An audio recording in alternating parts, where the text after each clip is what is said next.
Each time they get a piece of work back, their first job is to get their editing pens out, go back, and any corrections they need doing they're going to do. So if they've missed punctuation or they've made an error in a calculation, I'll just put a little line next to it, a circle next to it. They'll go back and address those if they can.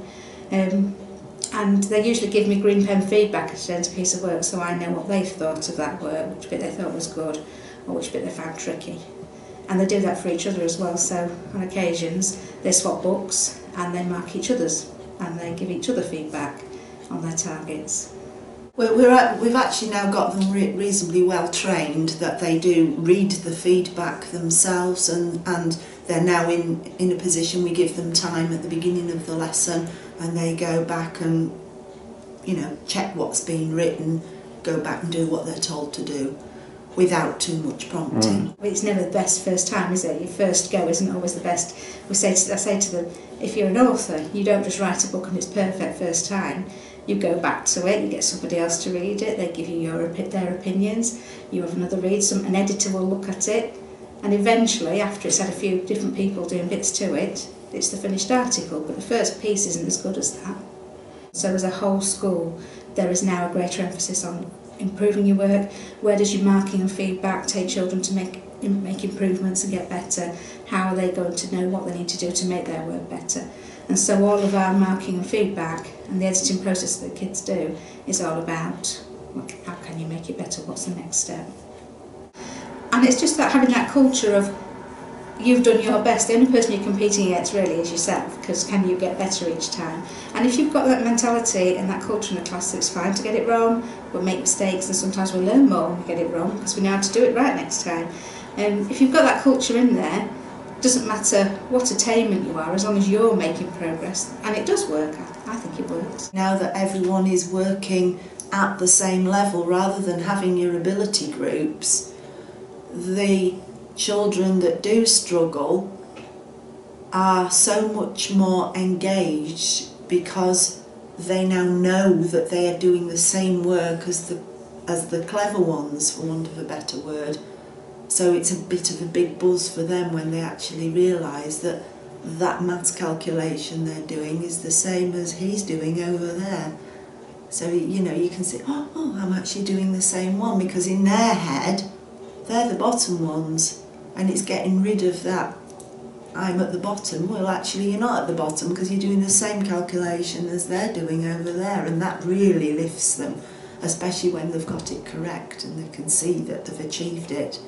Using the skills in more real-life problem solving, so you can push them further, give them a wider knowledge,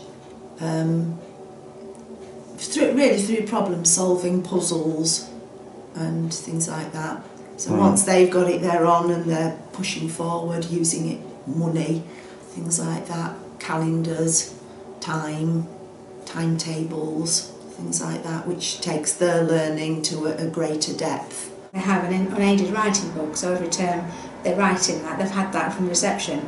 So every term they do an unaided piece of writing, and that's tracked all the way through their school. When they look back on that, oh, what I used to do in year one, look what I could do in year four. Yeah, it's amazing, isn't it, how much progress they do make.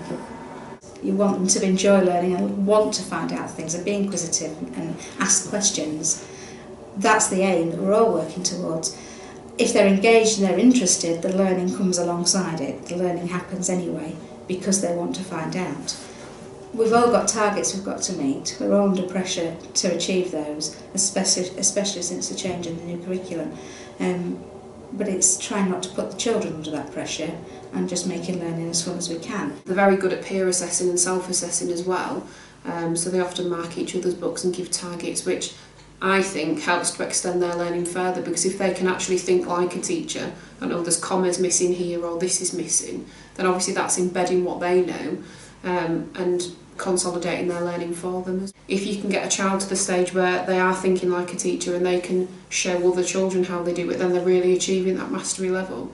If they know that there's commas missing in that piece of work and they can advise somebody else on how to do it, then obviously that level of understanding is deepened, and they're getting towards that mastery level.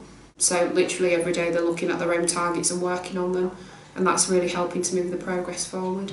Children have gone from thinking, well, I'm not sure what it is that I need to do, to, well, actually, I know what it is and I can do that. That's one step. I mean, even if they go at one point, they've made progress. So if they think, oh, I can get that element into my writing this week and that's what I'm going to focus on, they're progressing all the time, and then obviously because they feel the success, they want to do it more and more. When you walk into our cloakroom in our classroom, that is our growth mindset room. If you come into our cloakroom in our classroom, don't look at the PE kit that's all over the floor, but on the walls we have examples of questions like this is too hard, so how could you change that thinking? This is challenging, but I can find a way around it. I'm not very good at maths, how can we change this thinking? I know so-and-so is really good at this, I'm going to go see if they can help me. And we've got lots of different examples of how to change your mindset, and it says in the thing, come in and have 5 minutes to change your mindset, and that's what we talk about. And you know, parents evening, we've just had parents evening, and you get so many parents that say, oh, I wasn't very good at maths, in front of the children, and you say to the parents, well, actually you don't need to say that in front of them, because that tells them it's okay for you to sit there and say you weren't very good at maths. What you really want to be doing is, I find maths tricky, but I'm learning and I'm getting there. And we say that to the parents as well. Parents are invited in once a term in the afternoon to work with their children, and we do use that as an opportunity to try and explain to the parents what we're doing.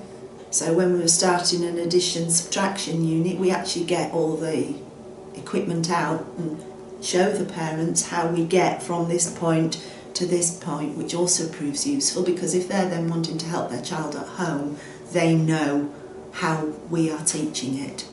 And because they work so well collaboratively, they help each other all the time to achieve the targets. We have class experts as well. So if they've got a target and it's a literacy based one, they'll go and find a Peter that they know is a literacy expert and get advice and help. So they're supporting each other through the process the whole time.